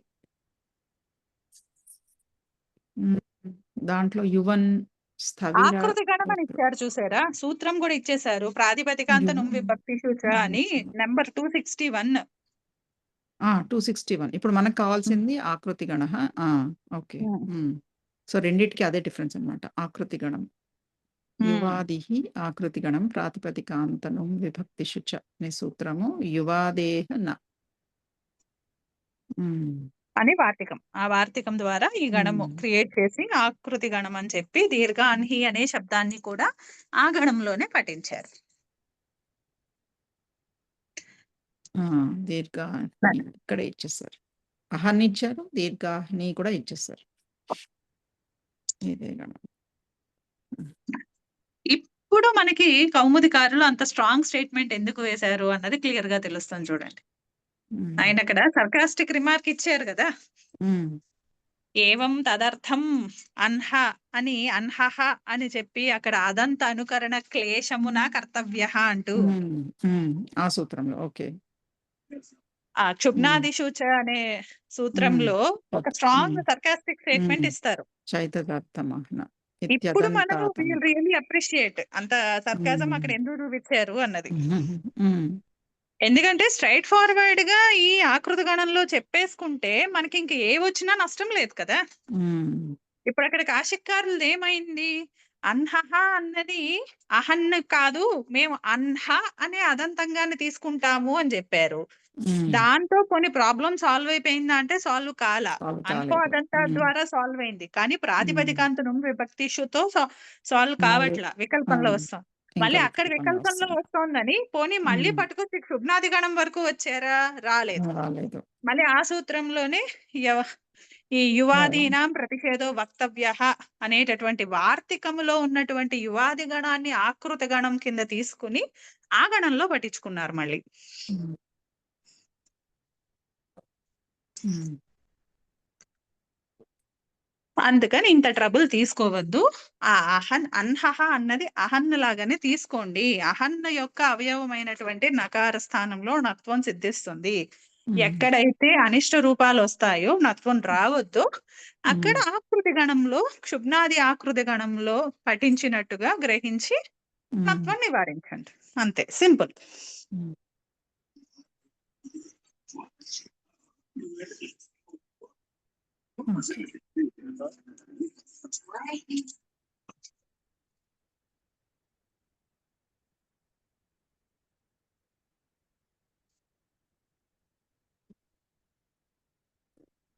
ఓకే.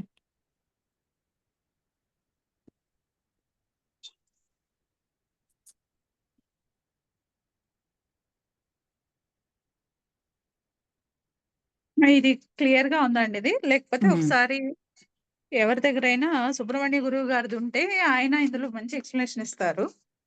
మనం ఇప్పుడు చెప్పుకున్నది ఇంకా మంచి సెంటెన్స్ టెక్నికల్ గా నీట్ గా ఇచ్చారు. సుబ్రహ్మణ్యం గురువు గారిదా? సుబ్రహ్మణ్యం గురువు గారు కూడా ఇది కంపల్సరీ ఇస్తారండి. కౌముది వ్యాఖ్యానాలు అన్నింటిలోని ఇదే ఉంటుంది, దీర్ఘాన్హియే ఉంటుంది ఫోకస్ అంతా కూడా. ఈ క్షుబ్నాదిషు చ సూత్రంలో ఇస్తారు ఆయన కంపల్సరీగా. ఇది అంటే ఇది సమాస ప్రక్రియలో వస్తుందా? సమాస ప్రకరణంలో ఇప్పుడు మన దగ్గర పిడిఎఫ్ ఉంది కదా, ఆ సమాస ప్రకరణంలో క్షుబ్నాదిషు చ సూత్రంలో సమాసాంతాలలో క్షుబ్నాదిషు సూత్రంలో డెఫినెట్లీ ఇస్తారు. ఎందుకంటే ఓకే. బాల మనోరమ, తత్వబోధిని అన్ని కూడా ఈ దీర్ఘాన్హి మీదే కాన్సన్ట్రేట్ చేస్తాయి. మరి ఇది సుబ్రహ్మణ్యం గురు గారి పుస్తకంలో ఎక్కడుందోనండి మరి ఇది?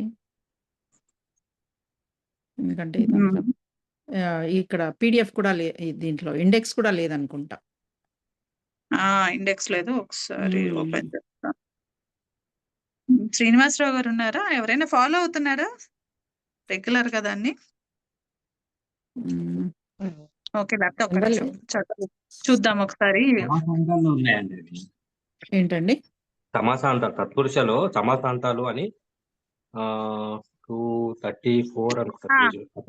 459 అండి పేజ్.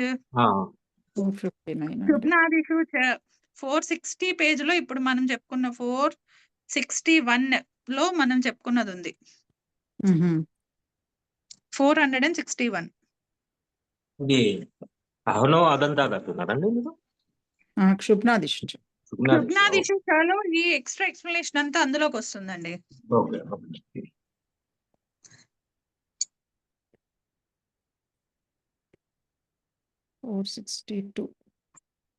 460 నుంచి మొదలు పెట్టుకుందాం. 460 లో స్టార్ట్ అయింది ప్రక్రియ. గణ సూత్రాలు ఉంటాయి ఇందులో 5. ఇవన్నీ అంటే ఇది ఏ సూత్రంలో చెప్పారు? క్షుబ్నాది శుచ. 459 క్షుబ్నాదిశుచలోనే. నుంచే స్టార్ట్ అయింది. ఉమ్.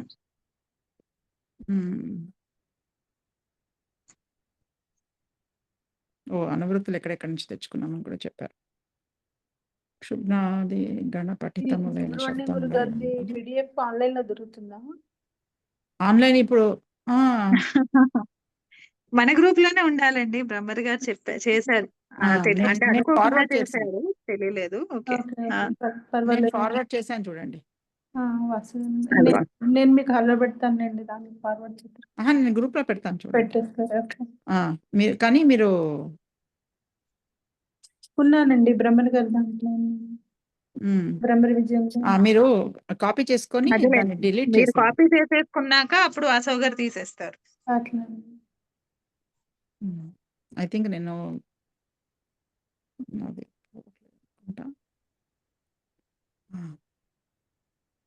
ఒక్క నిమిషం ఆగండి.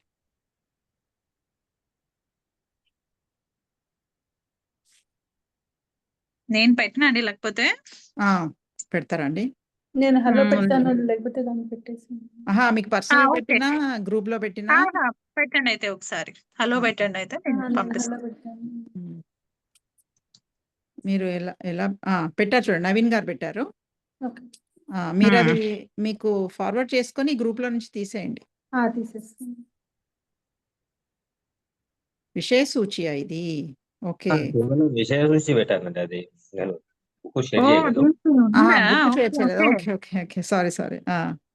ఇది సేవ్ చేసుకోవాలి అయితే విషయ సూచి.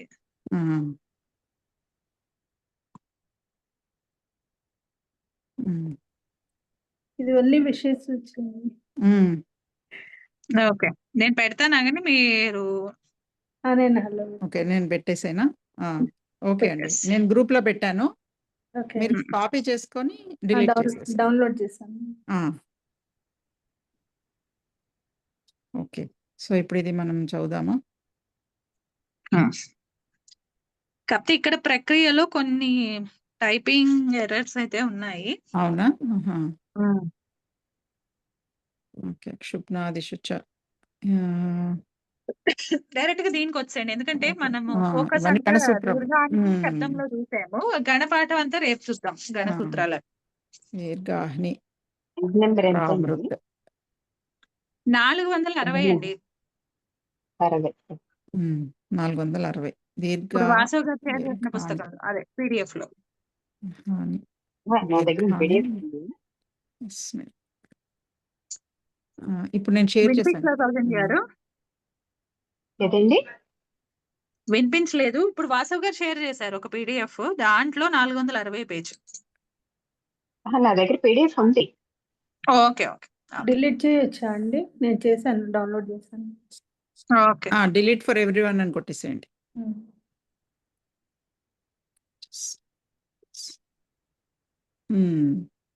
ఓకే, ఈ ప్రక్రియ ఇచ్చారు. దీర్ఘాని ఎలా వచ్చింది అని. డిలీట్ ఫర్ మీ అనే వచ్చిందండి. సో ఓకే, నేను చేస్తానులేండి, నేను డిలీట్ చేసేస్తాను. ఇందాక మనము ప్రక్రియ చేశాం కదా, ప్రాతిపదిక వరకు వచ్చాం కదా. దీర్ఘ వరకు ఎలా వచ్చిందో ఇదంతా చెప్పారు. మీరు చెప్పినట్టుగా ఏ సమాసాంత ప్రత్యయాలు రావట్లేదు, ఎందుకంటే ఇది తత్పురుషులో చెప్పుకోలేదు ఇక్కడ రాకూడదు, ఇక్కడ టైప్ ఉంది. దీర్ఘ అవన్నీ కూడా కొద్దిగా టైప్ ఉంది అక్కడ. అక్కడైతే అవి రావు. ముందర టచ్ రాదు అసలు. ఫస్ట్ ఆఫ్ ఆల్ చేసి అనుబంధ లోపములు చేయగా. టచ్ చేశారు ఇక్కడ. టచ్ రాదు, అది తత్పురుషంలోనే.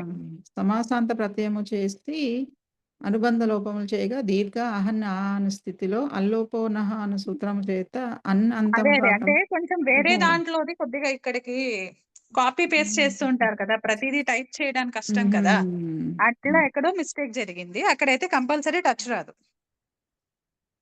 దీర్ఘాహ్న స్థితిలో నో అదంతాత్. ఓకే, ఇక్కడ దీర్ఘం చేసుకున్నారు గురుగారు మరి. లేదండి, ఇక్కడ దీర్ఘం వచ్చేసిందండి, రూపమే దీర్ఘంగా చూపిస్తున్నారు చూడండి. దీర్ఘాహ్న అని చేస్తున్నారు.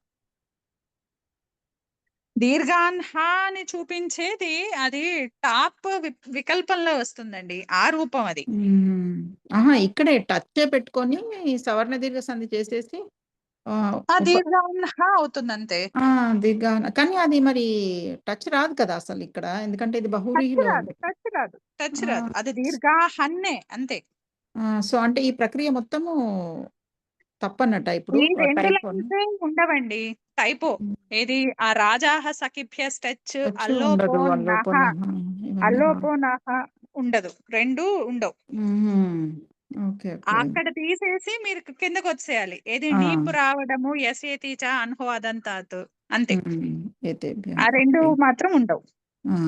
ఇక్కడ అన ఉపధా లోపినో అన్యతరస్యాం అన్న సూత్రము చేత నీ ప్రత్యయం చేసి యస్యేతి చ ఈ సూత్రం చేత బసంజ్ఞ అకారమునకు లోపం చేసి స్వాధికార్యము చేయగా దీర్ఘ నీ అను రూపం సిద్ధిస్తుంది. హ్మ్. హ్మ్. ఇదే విధంగా ఇక్కడ అపరాహ్న కింద క్వెషన్ ఇస్తారు చూడండి. అన్హో అన్హ ఏతేభ్యః అను సూత్రం ద్వారా అహన్న శబ్దమునకు అన్హ ఆదేశము జరుగు సందర్భములో నకారమునకు నకారము వచ్చును. ప్రకృతోదాహరణలో అన్హ ఆదేశము సిద్ధించనందువలన నత్వ ప్రసక్తియే లేదు. కావున ప్రకృతోదాహరణను క్షుబ్నాది గణంలో గ్రహించడం వలన ప్రయోజనం ఏమని ప్రశ్న. ఓకే, వీళ్ళు కౌముదికారులది అదేంటిది ఈ కాశిక వాళ్ళదే ఇక్కడ యాడ్ చేశారు అయితే గురువు గారు. ఓకే, అందుకని వాస్తవికముగా ప్రాతిపదికాంత నుం విభక్తిషు చ అనే సూత్రం చేత దీర్ఘాన్హ అనే ప్రాతిపదికను నకారమునకు ణత్వం విహితమవుతున్న అందువలన ప్రకృతోదాహరణను క్షుబ్నాది గణంలో పఠించినందున క్షుబ్నాదిషు చ నిర్దేశించారు. ఓకే, నేను కొంచెం సింప్లిఫై చేసేసారు హాయిగా. Okay, okay. అలాగే పరాహ్న కూడా ఇచ్చారు. అంతే. మరి కాకపోతే జస్ట్ ఇక్కడ గుర్తుపెట్టుకోవాల్సింది ఏంటంటే మనము ఆ గణంలో పఠించడం అన్నది మ్యాండేటరీ. లేకపోతే అన్హోదంతాతో రాకపోవచ్చు గాని ప్రాతిపదికాంతనం విభక్తి సూచతో మాత్రం అక్కడ వికల్పంగా వికల్పంగా నత్వం నత్వం వస్తుంది. ప్రాప్తి ఉంది. హ్మ్. సో కంపల్సరీగా అక్కడ అలా ప్రాప్తిస్తూ ఉంటే దాన్ని యువాది గణంలో పఠించారు నిషేధం కాబట్టి. కోసము ఆకృతి గణంలో ఎక్కడో ఏదో ఒక ఆకృతి గణంలో అయినా పఠించాలి. సో ఇక్కడ కౌముదికారులు క్షుబ్నాది గణంలో తీసుకున్నారు. కాశికారులేమో యువాది గణంలో తీసుకున్నారు.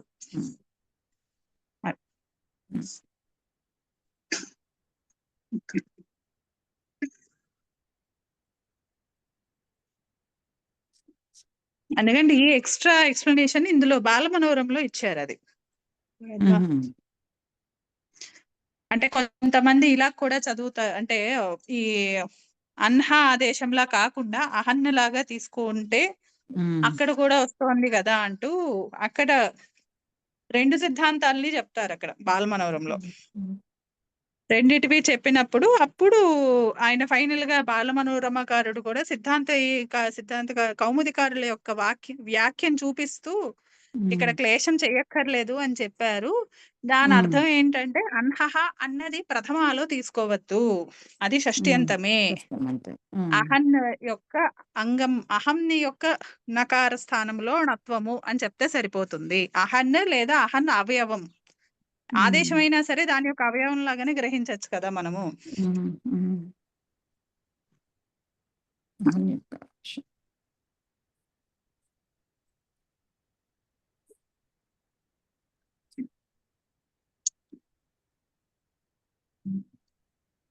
షష్ఠ్యర్థే ప్రథమ. ఓకే.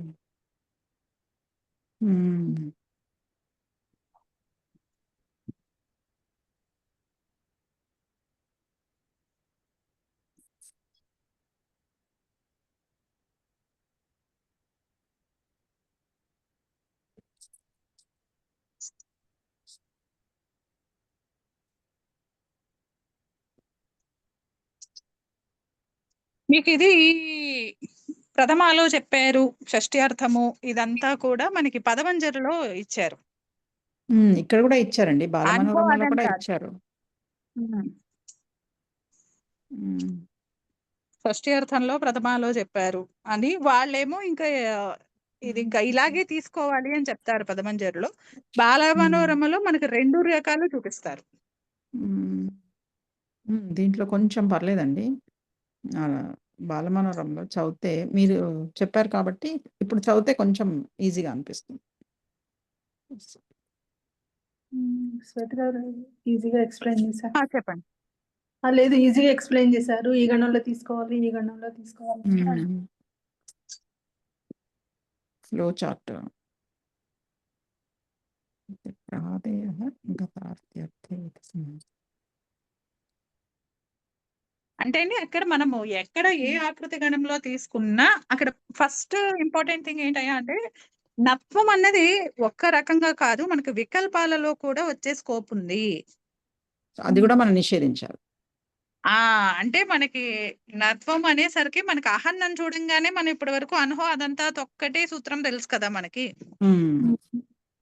కానీ జనరల్ గా అదొక్కటే కాకుండా యాజ్ అప్లికబుల్ ఎన్ని వస్తాయి అన్నది మనము ప్రతి చోట గమనించుకోవాలి.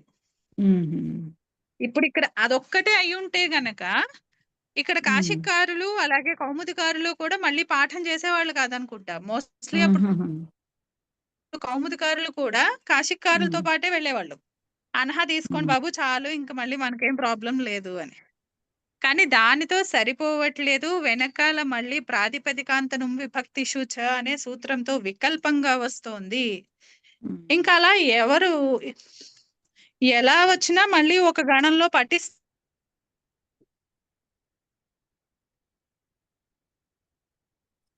గాని అది వికల్పాన్ని. ఎందుకంటే కౌముదికారులు ఏం చేశారు, ఇంత కష్టపడద్దు బాబు, అది అహన్ యొక్క అవయవం యొక్క నకారము అని తీసుకోండి చాలు.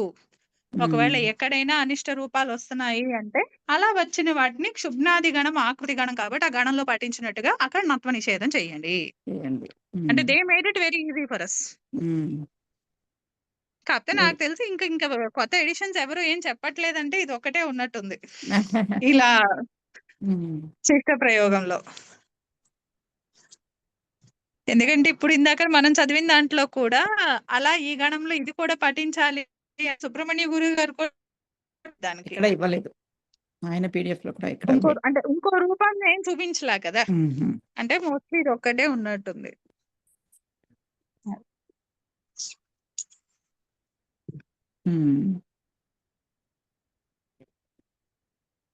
అది ఇది ఒకసారి చూడండి, రేపు ఒకసారి మళ్ళీ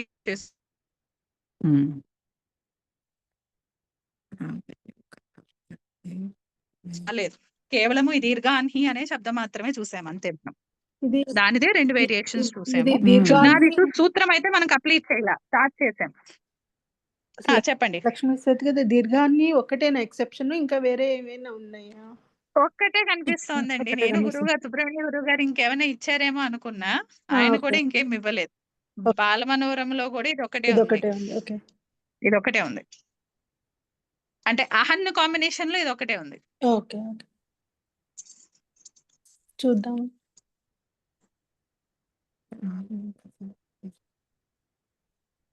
కాకపోతే మనం ఏం సూత్రం కంప్లీట్ చేయలేదు, జస్ట్ ఎంటర్ అయ్యాం అంతే.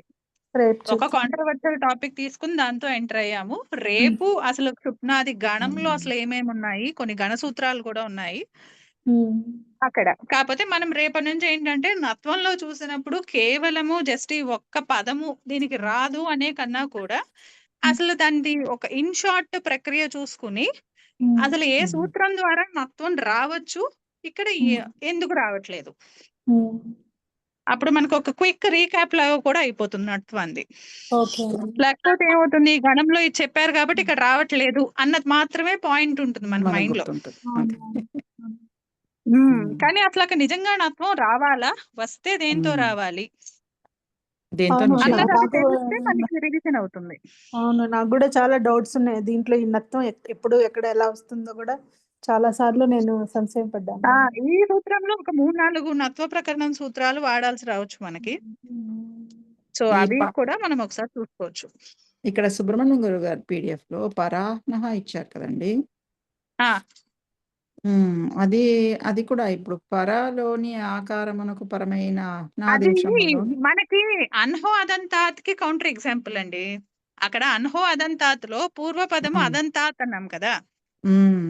ఓకే, తపరకరణం చేసి అదంతమైనప్పుడు మాత్రమే నత్వం. అదంతం ఇక్కడ పరా అన్నది దీర్ఘం ఉంది ఇక్కడ. ప్రాదుల్లోది పరాగతం అన్హః. ఓకే. ఓకే. అందుకని డైరెక్ట్‌గా అహహ దీన్ని కాదు. పరాగతం అహహ. పరాగతం కౌంటర్ అహహ. ఎగ్జాంపుల్. ఓకే. అహహ. ఓకే. అంటే గడిచిపోయిన పగలు అని అర్థం పగలు. అనుకుంటా. నాకు అర్థం చాలా రకాలుగా అనిపిస్తోంది. కాకపోతే పరాగత అదైతే ఇంకా చెప్పండి. పరాగతం అహహ అంటే గడిచిపోయిన పగలు అన్న చెప్పొచ్చు. లేదు అంటే పరాగతం అంటారా? గతం కాబట్టి మనం గతం అన్నారు కదండి. అంటే అంటే అక్కడ హ్మ్. గతాత్యర్థంలో వస్తోందండి. పరా అనే హ్మ్. ప్రాది గతాత్యర్థంలో మనకి హ్మ్. సమాసం అవుతోందక్కడ. అదే ప్రాదయో గతాద్యర్థే ప్రథమయా అనే వార్తికం హ్మ్. చేత వార్తికం సమాసం చేత కుగతి ఆహ్నాదేశం. ప్రాదయఃలోది. హ్మ్. ఓకే. ఓకే. సో, గతించినది. ఇప్పుడు ఇది గతం అన్నారు కాబట్టి ఇది పాస్ట్ టెన్స్‌లో కూడా తీసుకోవాలేమో. అంతేనా? అందుకని గడిచిపోయిన రోజు అని చెప్పే హ్మ్. అర్థమేమో అని అనుకుంటున్నాను నేను. యాక్చువల్లీ చాలా అర్థాలున్నాయి దానికి. వ్యాపించడము, విస్తరించడము, ఆ పరాగత అనే శబ్దానికి చాలా అర్థాలున్నాయట. హుహు. పరాగతం. హ్మ్. అందులో ఒక అర్థం గడిచిపోయినది అని. హ్మ్. కాకపోతే ఇది ఏ కాంటెక్స్‌లో తీసుకున్నారు అన్నది ఐడియా లేదు నాకు. సరే.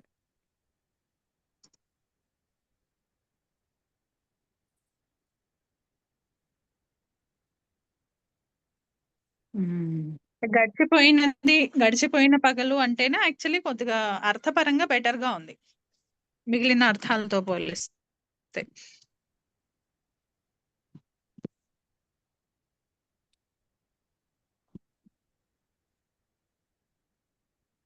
ఓహ్! సరే అండి. అప్పుడు ఈ ఇది ఈ కూడా ఇప్పుడు సూత్రం ఎలాగో చేశారు కాబట్టి ఇంకా 5 మినిట్సే ఉంది కదా ఎట్లాగో. ఈ ఆ! పరాన్హః అన్న దాని ప్రక్రియ చూద్దామా పోనీ? అది చూద్దాం. నేనదే ఇందాక అదే చూస్తున్నాను. హ్మ్. హ్మ్. చెప్తారా? దీంట్లోనే. ఇక్కడే ఇది ఇచ్చారు. ఇది లౌకిక విగ్రహవాక్యం అని ఇచ్చారు. పరాహ్నః. ఇది అహ్నః అని ప్రొనౌన్స్ చేయమంటారా? బుక్ చూడొద్దు. మీరు ఆహా! బుక్ చూడొద్దు. అలా బుక్ అంటారా? క్లోజ్ చేసేసేయండి. హుహు. అంటే ఏం లేదండి. మనం బుక్ చూస్తే అవును. మనకి నెక్స్ట్ కరెక్టే. స్టెప్ ఏంటి అన్నది మనం ఆలోచించాల్సిన అవసరం ఉండదు కదా! ఓకే. పరాహ్నః. పరాగతం అహహ. ప్రథమాలో ఉన్నాయండి 2 గూడా. నపుంసకలింగం ప్రథమాలో ఉన్నాయి. పరాగతం అహహ. హ్మ్. ఇది లౌకికం. హ్మ్. హ్మ్. సో అక్కడ అలౌకికంలోనేమో మీరిది ప్రాది సమాసంలో ప్రాది సమాసంలో తీసుకోవాలి. ఎందుకంటే ఇది పర అనేది ప్రాదిగణంలో ఇది. ప్రాదిలోది. హ్మ్. సో, ఇప్పుడు దీన్ని ఎలా చెప్పాలి? పర అహన్న సు. అహన్నస్సు. అంటే హ్మ్. ఇప్పుడు ఇక్కడ హ్మ్. హ్మ్. ఇది ప్రాదిగణంలో వచ్చింది కాబట్టి ఇది మన విగ్రహవాక్యము పరాగతం అహహ అన్నాం కదా! సో, ఈ గతం అనేది మనకి ఇవి ఈ అలౌకిక విగ్రహవాక్యంలో కనిపించట్లేదు. సమస్త పదంలో కూడా కనిపించట్లేదు. రాకూడదు. రాదు. రాకూడదు. అసలు యాక్చువల్లీ టెక్నికల్‌గా మాట్లాడితే లౌకిక విగ్రహవాక్యంలో కూడా రాయకూడదు. కాకపోతే ఎందుకో అలా అవునా? అలవాటైపోయి హుహు. ప్రాచార్యః అన్నప్పుడు కూడా ప్రగతః ఆచార్యః అనే చెప్తాం. అదొక ఆ! అలవాటులా వచ్చేసింది కానీ ఇది ఆ! నిత్య సమాసం అండి. కుగతి ప్రాదేయః. ఆ! నిత్య సమాసం. అదే ఇప్పుడు నిత్య మనకి సమాసం కాబట్టి సమస్త ఘటిక పదాలతో మనకు విగ్రహవాక్యం ఉండకూడదు. ఉండకూడదు. అలానే మీరు వార్తికాలు చూస్తే ప్రాదయః గతాద్యర్థే ప్రథమయా. అంటే ఓకే. ఏంటి? ప్రాదుల యొక్క అర్థమే గతాది మొదలైన అర్థాలలో ప్రాదులు ఉన్నప్పుడు. హ్మ్. అందుకని టెక్నికల్‌గా చెప్పాలి అనుకుంటే టు ద టీ చెప్పాలి అంటే అక్కడ గతం అహహ అనే చెప్పాలి. ఆ గతాది అర్థములో పర అనే ప్రాది. ప్రాది. ఓకే. హుహు. అంటే మోస్ట్‌లీ ఈ ప్రాదులో చెప్పబడినవి గత్యార్థంలోనే ఉంటాయంటున్నారా? లేదండి 5 ఉన్నాయి అర్థాలు. ఆహా! గతాద్యర్థం ప్రాదయః గతాత్యర్థే ప్రథమయా, అత్యాదయః క్రాంతాత్యర్థే ద్వితీయయా, ఓకే. ఆ! అవాదయః కృష్టాత్యర్థే తృతీయయా, హ్మ్. పర్యాదయః గ్లానాత్యర్థే మనము చతుర్థ్యా. ఆ! కుగతి నిరాదయః ప్రాదయ. నిరాదయః క్రాంతాత్యర్థే పంచమ్య. కొంచెం 5 అర్థాలు. 5 అర్థాలు ఉన్నాయి. ఓకే. ఓకే. 5 అర్థాలు, 5 విభక్తులు. మీరు కుగతి ప్రాదయలో చెప్పారు ఈ 5 వార్తికాలు. హ్మ్. ఎప్పుడు ఓకే. పర అహన్ సు ఇది కుగతి ప్రాదయ అనే సూత్రం చేత సమాసమా? వార్తికం. వార్తికం. ప్రాదయః గతాద్యర్థే ప్రథమయ. ప్రాదయ గతాత్యర్థే.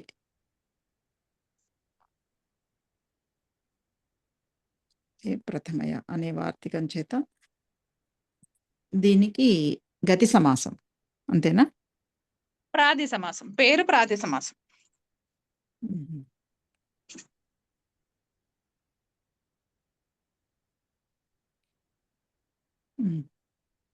ఓకే. ఇప్పుడు ప్రాది సమాసం వచ్చాక దీనికి ప్రాతిపదిక సంజ్ఞ రావాలి అంతేనా?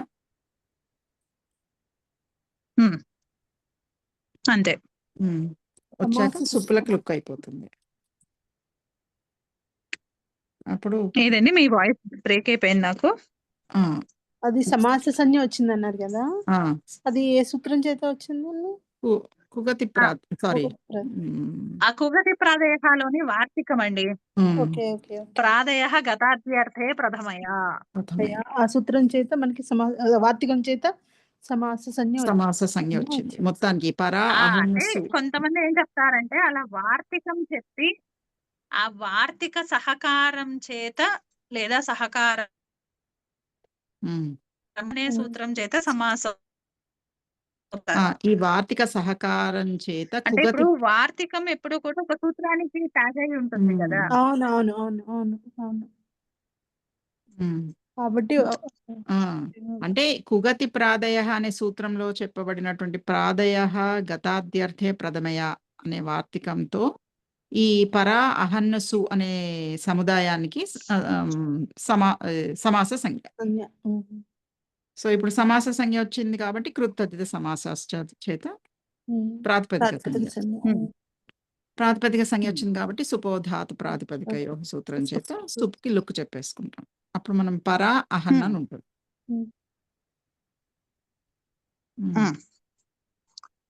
ఇప్పుడు ఇక్కడ అసలు మనకి ఏమైనా అహన్ వచ్చింది కదా, మరి మనం సమాసం చెప్పుకున్న వెంటనే అహన్ ఉత్తర పదంలో ఉంటే మనం ఆలోచించాలి కదా అక్కడ ఏమైనా సమాసాంత ప్రత్యయాలు వస్తాయా.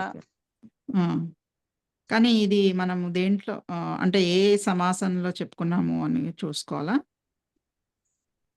ఏదండి? ఏ సమాసంలో చెప్పుకున్నామని చూడాలా? ఇప్పుడు ఓకే, ఈ కుగతి ప్రాదయ ఇవన్నీ తత్పురుషనే. ఓకే, తత్పురుషలో ఉంది కాబట్టి మనకి సమాసాంత ప్రత్యయాలు వచ్చే ఛాన్స్ ఉందన్నమాట. సో ఇది అహన్ అంతంలో ఉంది కాబట్టి మనం అది చెప్పుకోవచ్చు. రాజా సఖిభ్యశ్చ అంతే.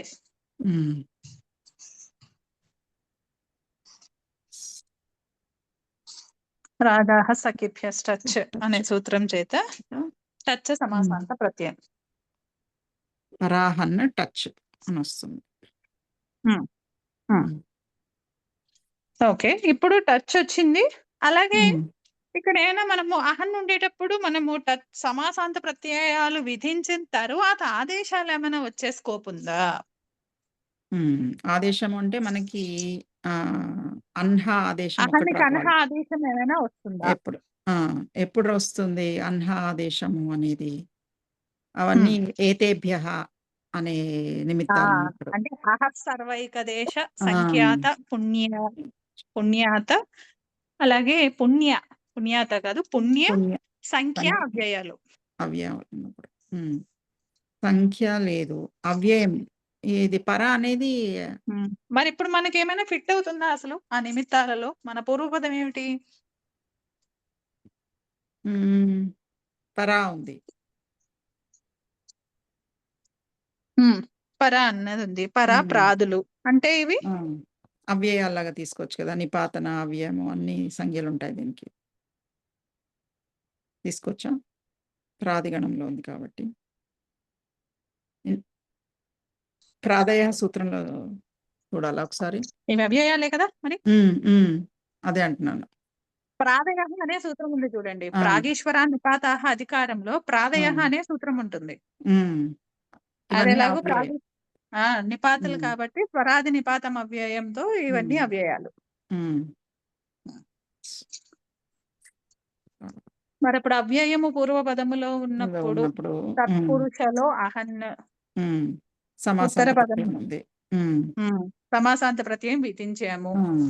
అప్పుడు సో ఈ అహన్ స్థానంలో అన్హ ఆదేశం. అన్హ ఆదేశం. పర అన్హ టచ్ లో అనుబంధ లోపాలు చేస్తే ఆ శేషిస్తుంది. పర అన్హ ఆ. ఇప్పుడు పరాన్హ అనేది మనకి అది సమాస శబ్దం, సమస్త పదం. పరాన్హ అక్కడ ఇది అకస్సవర్ణ అదంతం. దీర్ఘ చేసేసారు. ఏంటండి? అకస్సవర్ణ దీర్ఘ చేసేసారు. పర అన్హ పరాన్హ అంతే, అకస్సవర్ణ దీర్ఘ అయిపోయింది. ఇప్పుడు పరాన్హ మళ్ళీ టచ్ లోని అకారాంతం, అకారం. ఇప్పుడు మళ్ళీ సవర్ణ దీర్ఘం. ఇది టచ్ తదిత ప్రత్యయం కదా. ఓకే, అప్పుడు మరి భసంజ్ఞ చెప్పుకోవాలి కదా. భసంగ చెప్పుకోవాలి. ఓకే, భసంగ చెప్పుకొని కాబట్టి మనకి ఆ. అల్లోపనః వస్తుంది. అల్లోపనః కాదు, యస్యేతిచ వస్తుంది. అంతే, అల్లోపో నహాకి అనంతం అవ్వాలి కదా. ఇప్పుడు అనంతం, మన అవును. అంగం అదంతం కదా. సో యచిభం సూత్రం చేత భసంజ్ఞ, యస్యేతి చ సూత్రం చేత భసంగి అయినటువంటి అంగంలోని అకార ఇకార లోపాలు. ఇక్కడ మనకి అకారం ఉంది. పరాన్హలోని హకారంలోని అకారానికి లోపం. ఇప్పుడు పరాన్హ అకారం పక్కన టచ్ లోని అకారం. ఇప్పుడు వర్ణమేళనం చేసేస్తే పరాన్హ వస్తుంది. అదంతా అంగమైంది. అదంతా ఇప్పుడు ఇక్కడ మనకి ణత్వానికి నిమిత్తాలు ఏమైనా ఉన్నాయా పూర్వపదంలో? ఓకే, రేఫ ఉంది కదా, రేఫ ఉంది, బాగుంది. కానీ మనకి అన్హలోని రావాలి అంటే అన్హో అదంతాతే కదా మనకి నత్వ విధాయక సూత్రము. మరి ఆ సూత్రంలో పూర్వపదానికి ఏమైనా రెస్ట్రిక్షన్ ఉందా? అదంతాతను ఉంది కదా. మరి ఇక్కడ పరా కదా పూర్వపదం. ఓకే, అందుకని ఇక్కడ అసలు నత్వ ప్రాప్తే లేదు. ఓకే, పరాన్హ అలాగానే ఉండిపోతుంది. ఇప్పుడు దీనికి పరాన్హ అని అదంత ప్రాతిపదిక. మరి ఇప్పుడు లింగము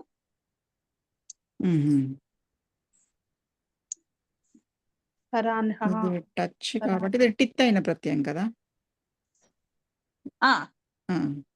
సో అంటే మనం స్త్రీలింగంలో చెప్పాలనుకున్నప్పుడే మనం టిత్ అని చూస్తాం కదా.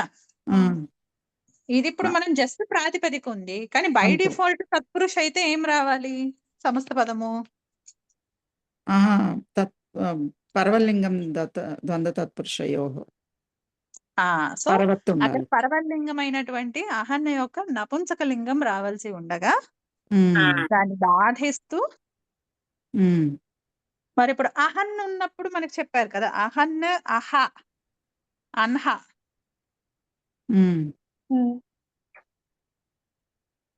అవి ఉన్నప్పుడు ఆ ఆదేశాలు వచ్చిన అవి ఉన్నప్పుడు మనకి ఇంకొక అపవాద సూత్రం చెప్పారు కదా లింగానికి, రాత్రి శబ్దానికి కలిపి రాత్రో ఆహన పుంసి రాత్రాన్హాహ పుంసి.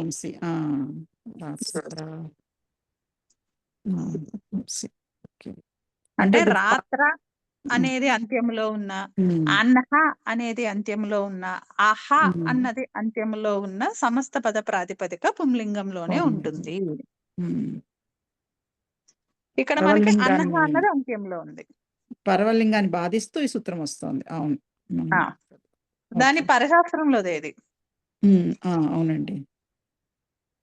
సో ఇది పరాన్హః లాగానే ఉంటుంది. ఇది ఓన్లీ అంతే పుంలింగంలోనే చెప్పుకోవాలి.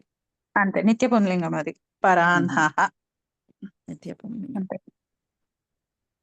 ఇది అందుకని మీకు కౌంటర్ ఎగ్జాంపుల్ లాగా అనువాదంతాతలో ఇస్తారు దీన్ని. మ్మ్.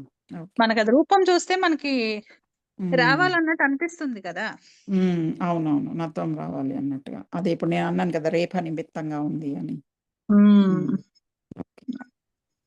అని అనువాదంతాత్ కాబట్టి ఇక్కడ నత్వ ప్రాప్తి లేదు. రాదు.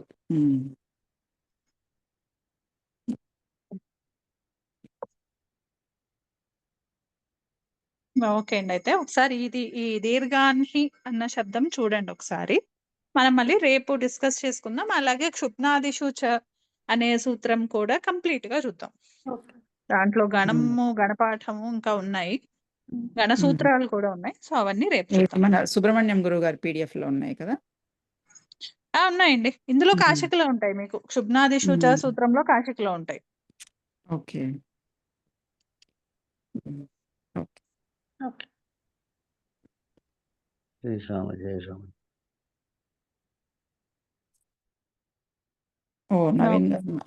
నవీన్ గారు నన్ను హోస్ట్ చేస్తారు.